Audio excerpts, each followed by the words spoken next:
Olá, muito boa tarde, seja bem-vindo, seja bem-vinda ao BMC Stock dessa terça-feira, hoje é dia 13 de setembro. Eu sou Felipe Nascimento e vamos acompanhar as principais informações do mercado financeiro agora, no meio do dia. O mercado está todo repercutindo os números do CPI lá nos Estados Unidos. A inflação ao consumidor subiu 0,1%, contrariando as estimativas dos analistas que esperavam a primeira deflação desde maio de 2020. Agora, o mercado já começa a reprecificar as apostas sobre a alta de juros no país. O consenso é que o Fed vai subir os juros em 0,75 pontos percentuais na semana que vem, durante a reunião do FONC. Embora agora tenha surgido também a possibilidade de uma elevação de 100 pontos base. Isso significaria que o Fed estaria dando um recado bem mais duro para o mercado para tentar frear a inflação. As chances de 100 pontos, no entanto, ainda são pequenas, pouco menos ali de 20% dos analistas acreditam nesta possibilidade. A maioria, 80% dos analistas, acredita mesmo que o Fed vai de 0,75 ponto percentual.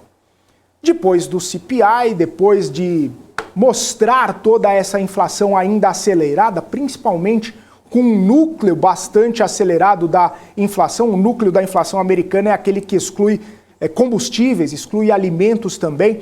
Depois de toda essa divulgação, de todo mundo começar a fazer suas reprecificações, analisar os dados linha após linha, o presidente americano Joe Biden emitiu um comunicado sobre essa inflação, sobre esse dado de hoje. Ele disse que o CPI mostra mais um progresso no objetivo de reduzir a inflação no país. Os preços têm ficado estagnados nos últimos 2 meses, mas ainda tem trabalho, e bastante trabalho, a ser feito. Segundo Biden, os salários subiram pelo segundo mês seguido, aliviando as famílias. Ele também acredita que os Estados Unidos precisam de mais tempo e também de mais determinação para reduzir essa inflação. Muitos estrategistas têm repercutido o CPI.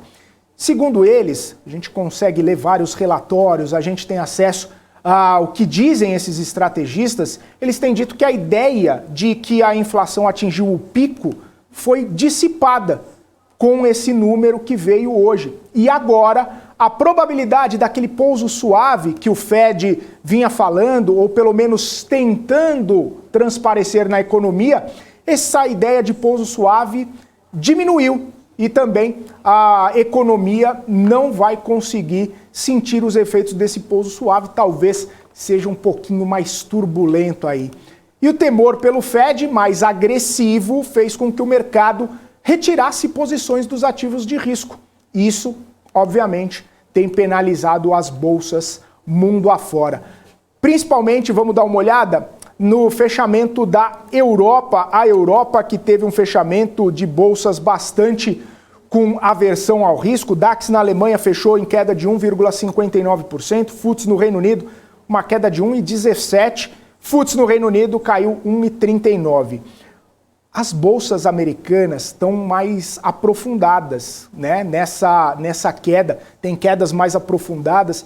Inclusive o índice S&P caindo aí abaixo dos 4.000 pontos, sinalizando toda essa aversão ao risco, caindo 3,18% neste momento, 1h32, o índice S&P. O Dow Jones cai 2,82%. E por conta dessa possibilidade de elevação até maior dos juros, como a gente viu aí algumas precificações, até mesmo do CME, as ações de tecnologia acabam sentindo mais esse efeito. Por isso, a Nasdaq já cai 4% neste momento, cotado ali perto dos 11.700 pontos.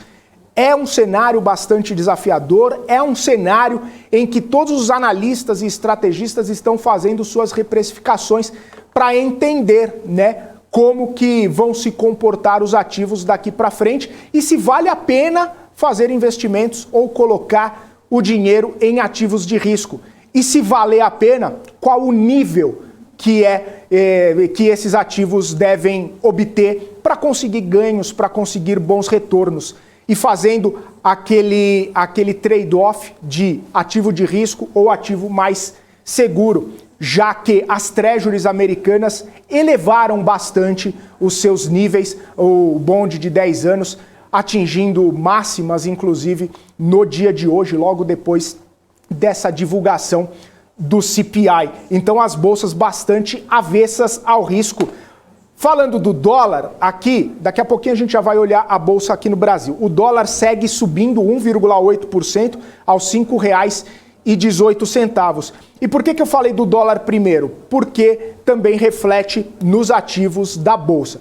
Olhando aqui para o Ibovespa, olha só esse candle aqui, esse candle vermelho grande aqui, 111.211 pontos, queda de 1,94%, bastante aversão ao risco, os investidores desfazendo posição, desmontando posição, buscando ativos mais seguros, justamente por conta dessa percepção. Até ontem a gente falava sobre um cenário mais otimista, um cenário onde de repente o Brasil estaria descolado de toda essa aversão ao risco global, mas o que a gente vê é que os ativos brasileiros seguem nessa percepção de que se as bolsas lá fora caem, se existe uma desaceleração da economia global, existe também possivelmente uma desaceleração na economia aqui, ou pelo menos uma fuga de investidores, ou pelo menos esse flight to quality, né? Ir para ativos mais seguros no cenário internacional. E aí quando a gente abre o monitor de mercado aqui para olhar as empresas, eu falei do dólar, eu vejo aqui essas empresas aqui que estão subindo. A gente vê BB Seguridade, um setor bastante resiliente de seguros. A gente vê até o IRB também, né, um setor resiliente. A gente vê empresas também mais dolarizadas que estavam subindo, neste momento também já não sobem mais. Eu lembro que mais cedo a gente falava sobre Suzano, sobre Klabin, empresas dolarizadas, também empresas de frigorífico que são, né, que têm o seu ativo em dólar ali, que podem ter algum tipo de desempenho melhor com a valorização da moeda americana e a desvalorização do real, mas nem isso acaba segurando o setor. A gente vê JBS caindo aqui praticamente 1%, até a gente vê outras empresas ligadas ao setor de frigorífico também tendo essa... Aqui, ó, Minerva caindo também, tendo essa movimentação para baixo. E o que está caindo também, né? São as empresas de varejo que podem sofrer algum tipo de consequência com a elevação de juros. Não só nos Estados Unidos, mas no Brasil também. Com essa perspectiva de que não vai ter um pouso tão suave, de que as economias mundiais podem sofrer algum tipo de turbulência, é possível que aqui no Brasil, também na semana que vem, o Comitê de Política Monetária faça aquele ajuste final nos juros, o que poderia penalizar essas empresas. Essas empresas, inclusive, de tecnologia, de varejo, que já subiram bastante ao longo do último mês e da última semana também, talvez também possa haver algum tipo de realização. A gente vê a própria Via, a própria Magazine Luiza caindo bem nesta terça-feira, mas as empresas, olha só, Localweb, Natura, Pets, Alpargatas caindo. E aí, quem cai também? Apivida, Redditor e Sul América, que são as empresas que estão diretamente ligadas e interessadas naquela conversa sobre o piso nacional da enfermagem. A gente sabe que a discussão ainda está acontecendo no Supremo Tribunal Federal, que 8 ministros já votaram até agora, 5 votaram a favor desse corte, né, no piso nacional, de encerrar, né, de não promover o piso nacional da enfermagem, e 3 ministros votaram a favor do piso nacional da enfermagem, Cássio Nunes Marques, André Mendonça e Edson Fachin. Eles votaram a favor dessa situação aí do piso de enfermagem. E aí as empresas, né, que sempre ficam ali fazendo contas, fazendo cálculos, o que pode acontecer, né, se vai ter dinheiro para pagar o piso para todo mundo, se vai ter que fazer algum ajuste, né, nas operações, as empresas também sofrendo bastante nesta terça-feira, enquanto essa conversa, esse tema vai se desenrolando no Supremo Tribunal Federal. E aí a gente vê, né, várias empresas aqui, ó, mineração e siderurgia caindo também, embora o minério de ferro tenha subido, nessa madrugada nos portos chineses. Petrobras caindo, embora o petróleo tenha subido no cenário internacional também. Enfim, é um cenário de aversão ao risco. É um cenário onde os investidores estão buscando fazer proteção, onde os investidores estão buscando algum tipo de movimentação ali para colocar o seu dinheiro em lugares mais seguros, independentemente do que esteja acontecendo no cenário global, para tentar diminuir exposição ao risco. Então, isso que a gente vê agora, todo esse monitor do mercado bastante vermelho, bastante em queda, é uma consequência dos dados que a gente viu de manhã, é uma consequência dos dados de inflação lá nos Estados Unidos. A gente comentava, né, que se os dados viessem talvez melhores do que o esperado, a consequência seria boa, seria uma possibilidade de trazer mais apetite ao risco e também de trazer juro não tão forte lá nos Estados Unidos e trazer o investidor mais para o risco, seguindo o rally das bolsas internacionais, como a gente viu no finalzinho da semana passada até o começo dessa semana, mas não. O CPI veio acelerado, o núcleo do CPI veio forte, veio acima, inclusive, das expectativas, veio pior aí do que estava esperando o mercado, e a consequência é uma reação em cadeia. Até mesmo, deixa eu mostrar aqui para vocês como que ficou essa movimentação da Bolsa Brasileira num período aqui de 5 minutos, né? Olha só esse comecinho do pregão. O comecinho do pregão aqui, bastante forte, essa queda no comecinho do pregão aqui, principalmente porque o CPI saiu 9,5, o impacto foi imediato nas bolsas internacionais, nos futuros americanos, nas bolsas europeias, no futuro do Brasil também, no futuro da Bolsa Brasileira também, aconteceu essa movimentação e aí logo no começo do pregão, essa queda aí de 1,8% e aí deu uma lateralizada, mas mesmo assim ainda numa tendência de baixa aqui. A gente pode perceber no gráfico de 5 minutos, logo no comecinho do pregão, notícia ruim, batendo forte, batendo bastante no índice aqui do Brasil. A gente obviamente vai seguir acompanhando. Tem duas notícias, né, também importantes que a gente precisa trazer aqui para vocês sobre dados, sobre indicadores. Hoje cedo saíram os dados de venda no varejo em agosto de 2022, isso monitorado pela Cielo, né, mostrando um crescimento de 2,8%, aí com desconto da inflação em comparação com o mesmo mês de 2021. Em termos nominais, que espelham a receita das vendas observadas pela varejista, o índice Cielo do varejo ampliado apresentou uma alta de 15,8%. Segundo a Cielo, os efeitos de calendário acabaram beneficiando o resultado. Por quê? Porque teve uma quarta-feira a mais, e quarta-feira geralmente é um dia que as vendas costumam ser mais intensas. E também, nesse mês, houve um domingo a menos. E o domingo é uma data em que o comércio acaba ficando um pouco menos aquecido. Então, para a Cielo, o comércio está em recuperação, potencializado aí pela performance de segmentos como postos de gasolina, turismo, transporte, bares e restaurantes. Hoje também, complementando indicadores, saíram os dados de serviços. Julho de 2022, o volume de serviços no Brasil cresceu 1,1% em relação a junho. O setor está 8,9% acima do nível de fevereiro de 2020, que é considerado aquele período pré-pandemia, ou seja, quase 9% acima do nível pré-pandemia. E 1,8% abaixo de novembro de 2014, que foi o ponto mais alto registrado na série histórica. Na série sem o ajuste sazonal, em relação a julho de 2021, o volume de serviços subiu 6,3%. E aí os estrategistas já começaram a fazer as contas, né, e reagir também sobre esse dado dos serviços. O mercado reagiu bem, absorveu os dados como sendo importantes, vendo o crescimento de serviço em julho como uma surpresa positiva. Mostra aí que a desaceleração da atividade pode ser um pouco mais gradual e aí coloca um viés de alta na projeção de 0,3% no PIB do terceiro trimestre. Com isso, uma reavaliação do PIB anual, chegando aí perto já dos 3%.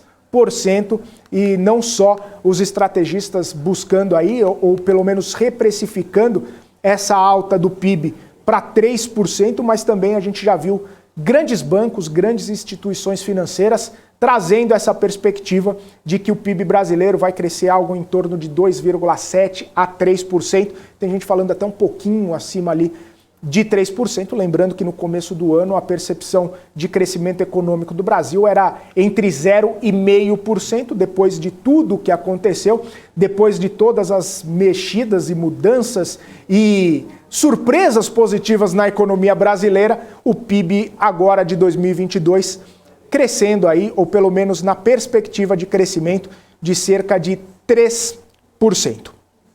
São 1h44, a gente vai para um rápido intervalo. Na volta, Alex André traz uma análise dos principais gráficos do mercado. E antes da gente ir para o intervalo, obviamente, vou pedir para você que está nos acompanhando no nosso canal do YouTube, já faz a sua inscrição, já aperta o sininho aí. A gente vai chegar nos 380 mil inscritos em breve, falta pouquinho, falta só a sua inscrição. Vai lá, se inscreve aqui no nosso canal para a gente bater rapidinho essa meta aí de 380 mil inscritos. A gente volta daqui a pouquinho. Alex André e os gráficos do dia, fique com a gente.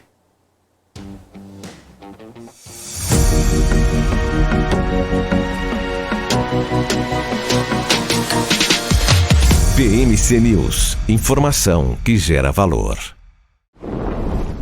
Notou a inflação explodindo recentemente? Preço da gasolina? O seu dinheiro está desaparecendo? Rentabilize suas criptomoedas com a Bybit Ganhos. Tudo isso em uma plataforma intuitiva, segura e dinâmica. Não perca mais tempo, porque tempo é dinheiro. Abra sua conta hoje mesmo. Bybit.com. A CapTable é a maior plataforma de investimentos em startups do Brasil que conecta você, investidor, a essa nova economia. Nós selecionamos e avaliamos as empresas em ascensão de forma rigorosa. E você se torna sócio das marcas mais inovadoras e com futuro exponencial no mercado. Invista de forma descomplicada, inteligente e exponencial. Acesse captable.com.br e faça parte da nova economia.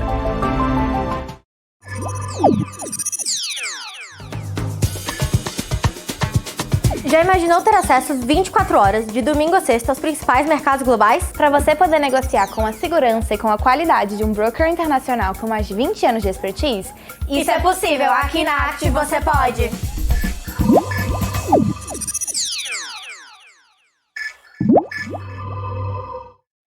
É isso aí, pessoal. Agora no nosso BMC Stock de hoje, vamos comentar sobre os principais gráficos do dia, principalmente colocando Estados Unidos, Europa e China em perspectiva. A gente vai falar sobre os impactos nas ações, né, as perspectivas econômicas e, claro, como tudo isso impacta a economia mundial e também aqui no Brasil. Tá? Então separei 10 gráficos para a gente comentar aqui rapidinho, tá, no BMC Stock de hoje. Tá? Então vamos para o primeiro gráfico aqui, deixa eu abrir aqui na tela.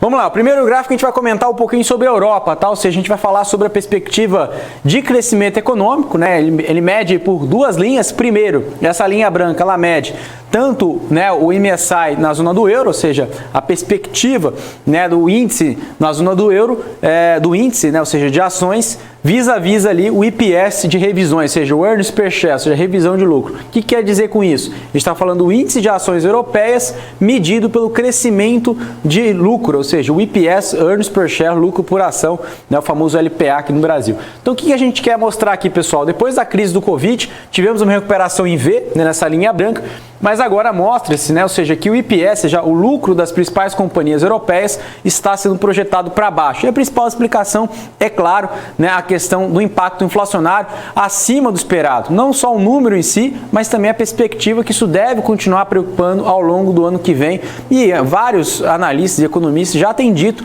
não só na zona do euro, mas algumas regiões específicas, por exemplo, Reino Unido, né, Espanha, Itália, esse impacto pode perdurar até 2023, 2024. Tá? Então isso pode trazer um atraso, né, no crescimento econômico dessas regiões como um todo. E nessa linha azul a gente tem o S&P 500. Então o que a gente consegue demonstrar aqui? O S&P 500 além de recuperar o ciclo, né, durante a pandemia, ele ainda tem perspectiva de IPS de crescimento contínuo, ou seja, o lucro por ação das empresas nos Estados Unidos ainda mostra uma melhora. Por quê? Qual que é a explicação? A economia nos Estados Unidos ainda está muito robusta, né, dado o número de emprego, a taxa de desemprego, mesmo que tenha aumentado ali ligeiramente no último payroll que nós vimos na primeira sexta-feira desse mês, mas uma leitura que ainda a economia americana está muito forte, muito resiliente, tá? E o que a gente mostra como outro ponto interessante é que a gente tem aqui o CPI, né? Ou seja, o CPI que a gente mostra que a inflação ao consumidor, nosso IPCA aqui no Brasil, lá também o IPCA americano, né, como eu chamo, que é o CPI americano, mostra-se, né, ou seja, uma queda de acordo com as projeções do JP Morgan. Então a gente vê ali que provavelmente pode ter atingido o pico, né, da inflação nos Estados Unidos e de acordo, né, com o próprio JP Morgan, em julho de 2023, provavelmente em julho de 2023, a inflação pode estar controlada. Quando eu falo controlada, está dentro da projeção, né, do Banco Central americano, Fed, que é levar a inflação para 2%. Hoje está girando em torno de 8,5%, a perspectiva ali é chegar em 2%. Tá? Então vamos ficar atento nesse número, que é a perspectiva já para o ano que vem. E a gente fica muito antenado à inflação, a gente fala todo dia aqui no BMC Stock, né, nos outros programas da BMC News. Por quê? Porque a inflação é o principal catalisador nos valuations das companhias, não só nos Estados Unidos, mas no mundo inteiro. E esse gráfico retrata isso. Então a gente fala que maior inflação condiz, né, ou seja, retrata o menor valuation das ações. Então ele mostra, né, uma perspectiva em relação a preço sobre lucro do S&P 500, uma leitura quanto maior a inflação, ou seja, o maior o core CPI, ou seja, maior o núcleo de crescimento de inflação, que pode girar entre 0% e 2%, em até 6% ou mais, menor o valuation. Então vamos dar um exemplo aqui, vamos fazer o exercício juntos. Se o core CPI, ano contra ano, né, ou seja, anual, ficar em torno de 0% a 2%, o valuation do S&P 500 fica girando em torno de 19,9 vezes. Né? Se a gente falar em torno ali de um CPI em média de 6% ou mais, eu estou falando do core CPI, não do CPI, né, o núcleo do CPI. A gente está falando de um S&P 500 girando na ordem de 9 vezes preço-lucro. Ou seja, está falando aqui de um valuation menor, tá? Então a gente consegue observar muito disso, ou seja, um desconto maior. Por quê? A gente consegue entender, né, não só do S&P 500, a gente consegue observar essa dinâmica muito mais drástica na Nasdaq, que são empresas de tecnologia, que são companhias que necessitam, né, ter um crescimento no futuro, né, ou seja, a maior parte do crescimento não está no presente, suas companhias não estão gerando caixa, a maior parte da geração de caixa está atrelada ao futuro, então a companhia precisa, né, se endividar, ou seja, ela precisa, às vezes algumas companhias têm alavancagem, né, não necessariamente todas, né, a gente pode ver as maiores companhias não têm essa grande preocupação, mas as companhias menores têm esse tipo de preocupação e são penalizadas. Então o que a gente mostra é isso. Então quanto maior a inflação, né, a gente consegue observar, né, os valuations mais baratos. Né? Então isso explica-se a última queda que nós tivemos, não só do próprio Covid, que foi óbvio em relação à pandemia, mas também o movimento que aconteceu após o Covid, um grande consumo,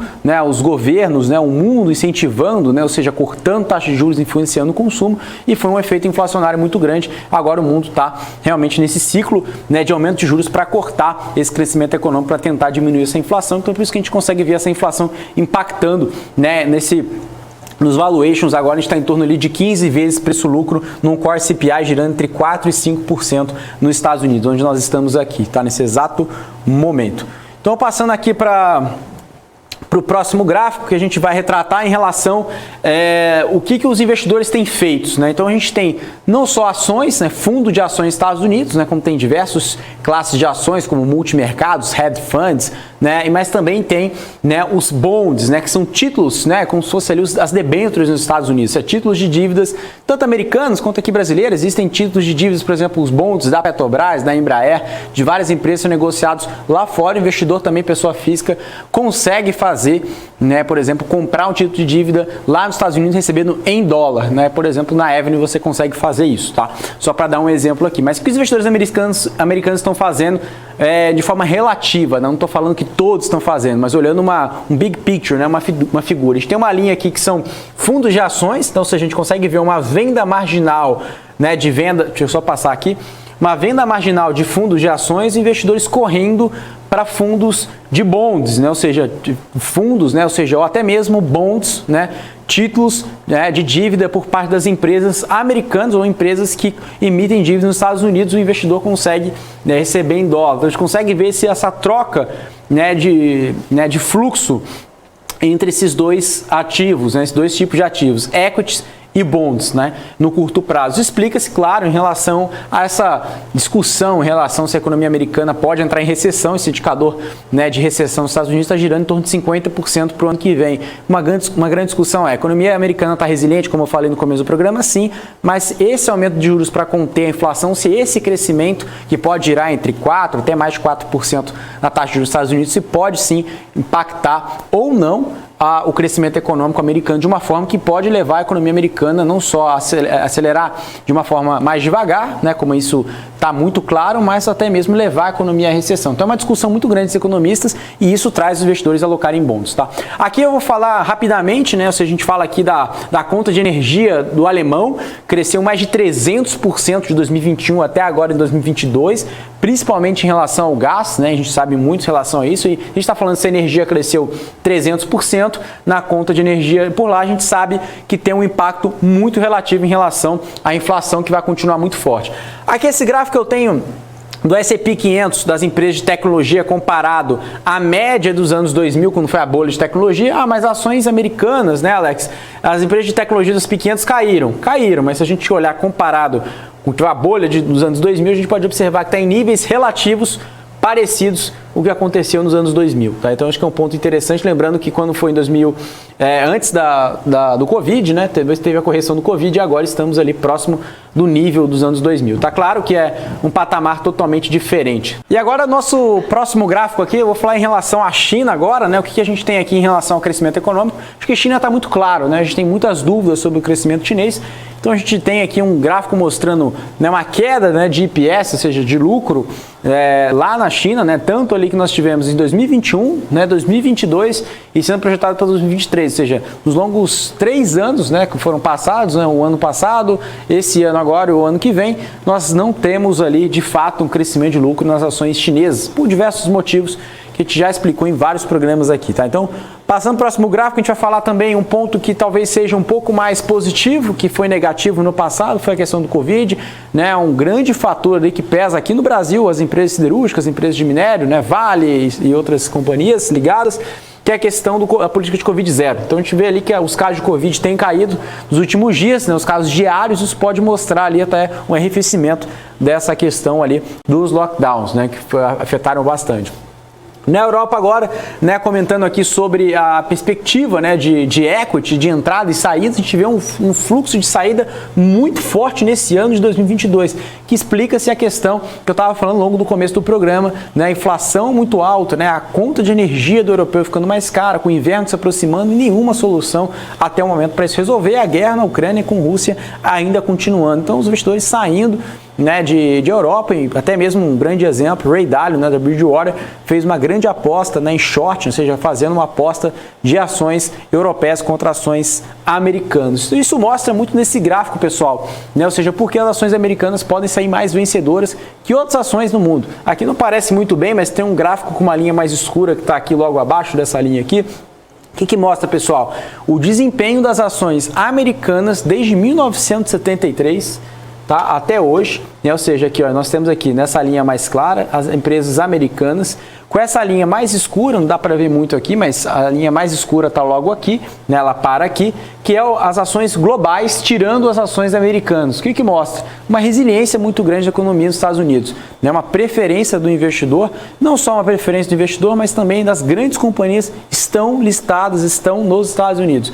Então a gente consegue ver uma preponderância e também, claro, em relação à própria moeda, que também favorece. Então um conjunto de fatores aqui, a gente sabe que tem diversas crises, né, várias quedas, principalmente em 2020, a gente consegue observar uma queda muito abrupta, mas ao longo do tempo a gente consegue ver Estados Unidos outperformando, tanto nessa janela de 97 até o ano de 2003, depois temos aqui uma janela de 2012 até 2019, depois teve o Covid, depois do Covid até o presente momento abriu um gap muito grande por aqui, tá? Então essa é um gráfico muito, muito importante para falar. E aqui o último gráfico mostra que toda vez que tem, né, uma recessão, nós tivemos 6 recessões grandes desde 1980, E toda vez que tem uma recessão, a gente consegue observar que o growth ele não performa como o velho, né, as ações de valor. As ações de valor começam a performar, né, num período ali, né, principalmente ali de recessão. A partir do momento que uma recessão começa, a gente consegue ver as ações de velho outperformando as ações de growth, e no momento que não temos uma recessão, crescimento econômico, nós vimos ali antes do Covid, né, um crescimento muito grande da economia, as ações de growth, as ações de crescimento, né, outperformando as ações de valor. Então a gente consegue observar essa tendência muito grande, acho que fica muito claro olhando para trás, mas essa é a leitura que a gente quer olhar para frente, as ações de valor, tá bom? Então esses são os principais gráficos de hoje aqui no BMC Stock, sempre para trazer muito conteúdo, muita qualidade, falando dos principais gráficos do mundo inteiro para você tomar a melhor decisão para os seus investimentos. Até mais! Tchau!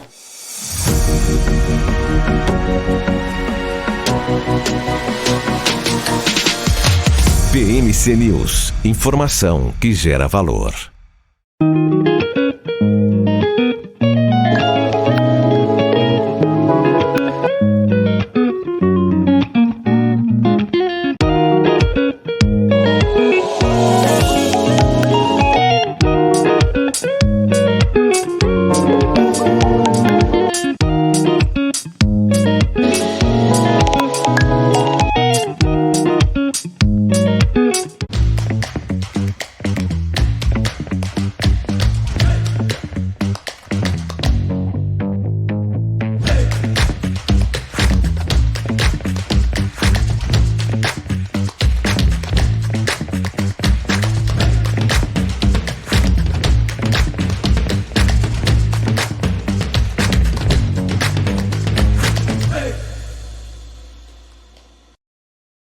Você está cansado da mesmice, negociando em plataformas com ferramentas desatualizadas? Falta variedade e funcionalidade?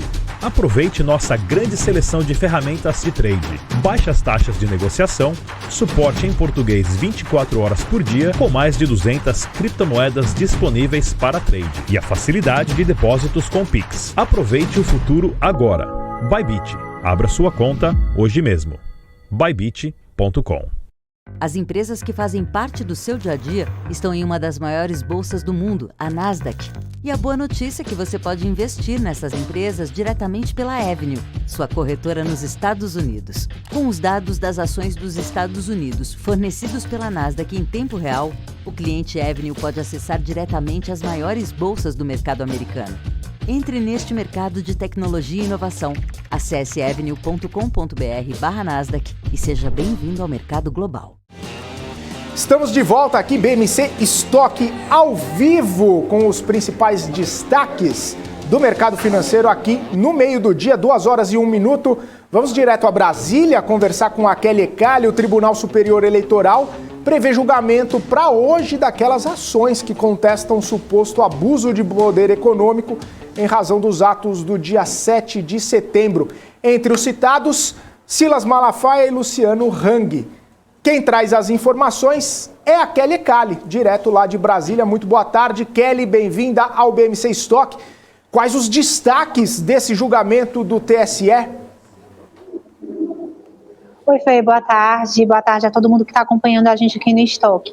Entre as pautas, então, previstas para julgamento na tarde de hoje, lá no Tribunal Superior Eleitoral, você tem essas 2 ações de investigação eleitorais, né, que ponderam, como você falou aí, um suposto abuso de poder econômico no dia ali dos atos do 7 de setembro, que ocorreram tanto aqui na Praça dos Três Poderes depois do desfile, como também no Rio de Janeiro, né? De todos os dois, o presidente Jair Bolsonaro participou. Ele e outros nomes também, como por exemplo o seu candidato a vice, né? Também o vice-presidente que está licenciado, Mourão, que concorre a uma vaga no Senado, aqui no Senado, né? Pelo Rio Grande do Sul, enfim.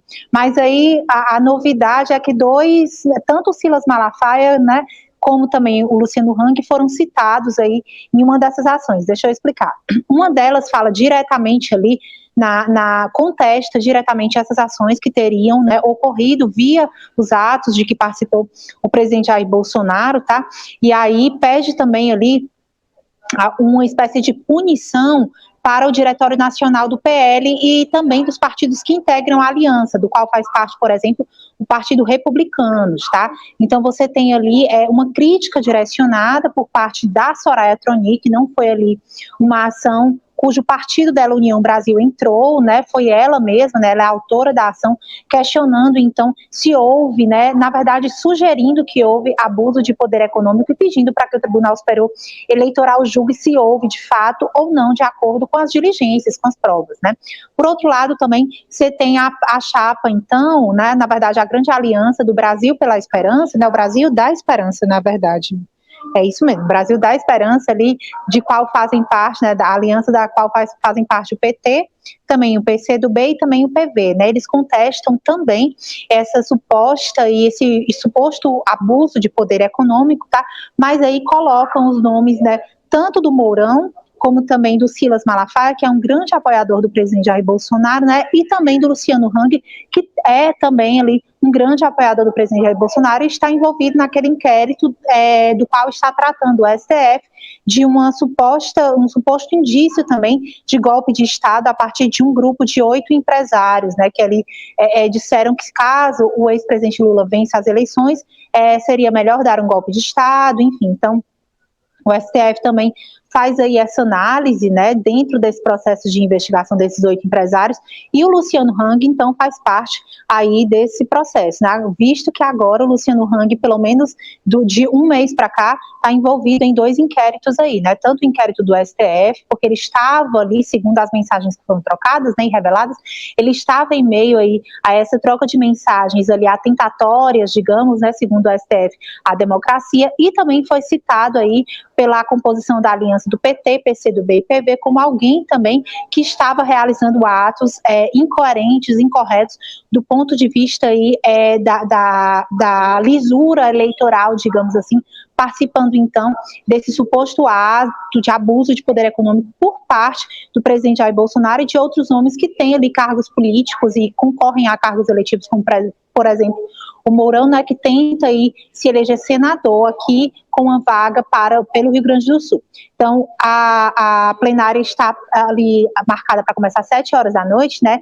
Sempre tem sessão no TSE às terças e às quintas, nesses plenários físicos, né? Os plenários virtuais, eles surgem quando é necessário, mas plenário físico sempre às terças e às quintas, e geralmente nesse horário aí das 7 horas da noite. A gente vai, claro, acompanhar e aguardar se o TSE vai, de fato, tomar uma decisão hoje, e se, uma vez tomando, se vai ser uma decisão por maioria, por minoria, como é que eles vão ter esse entendimento aí, tá, Fê? Volto com você aí no estúdio. Tá certo, Kelly. Obrigado, então, pelas informações. Ficaremos de olho aí no desenrolar dessa votação ou desse julgamento. E aí você volta ao longo aí da nossa programação com mais novidades direto de Brasília. Boa tarde, bom trabalho para você, Kelly. Até mais. Tchau, todo mundo. Até mais. Tchau, tchau. É isso aí, 2h05. BMC Stock chegando na reta final. Antes de encerrar e passar a bola aqui para o Daniel Morales, com todo o nosso time, Alexandre Cabral, Alan Gani, no BMC Marketing, quero pedir para você se inscrever aqui no nosso canal do YouTube, para você fazer a sua inscrição, você que está nos acompanhando aqui. Faltam menos de 300 pessoas para a gente atingir a nossa meta de 380 mil inscritos aqui no canal. A gente que faz essa programação extensa e diária aqui com tudo que você precisa saber para ficar muito bem informado. Você se inscreve no canal, ativa o sininho e sempre vai receber as nossas notificações para ficar muito bem informado. 2h06, eu volto amanhã, logo depois do nosso podcast do dia, aqui com o BMC Stock, as principais notícias do mercado financeiro no meio do dia, tá bom? Um forte abraço, fique agora, BMC Marketing. Tchau, tchau.